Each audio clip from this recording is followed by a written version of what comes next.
ഒന്നാം സ്ഥലം, ഈശോ മിശിഹ ഒന്നാം പ്രാവശ്യം വീഴുന്നു.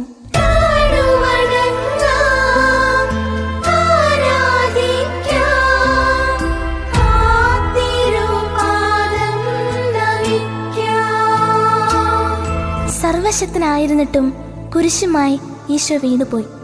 അവിടുത്തെ വേദന കണ്ട് ചുറ്റും ശത്രുക്കൾ ആർത്തുചിരിക്കുന്നു. ഭൂമിയിൽ മനുഷ്യനൊഴുക്കിയ ഓരോ തുള്ളി കണ്ണുനീരും ഭൂമിയിൽ വീണ ഈശോ സ്വന്തമാക്കി.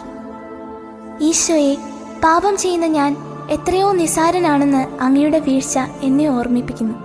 അറിഞ്ഞോ അറിയാതെയോ പാപത്തിൽ പങ്കുപറ്റുവാൻ എന്നെ അനുവദിക്കരുതേ എന്ന് ഞാൻ പ്രാർത്ഥിക്കുന്നു. നീലവിളിച്ച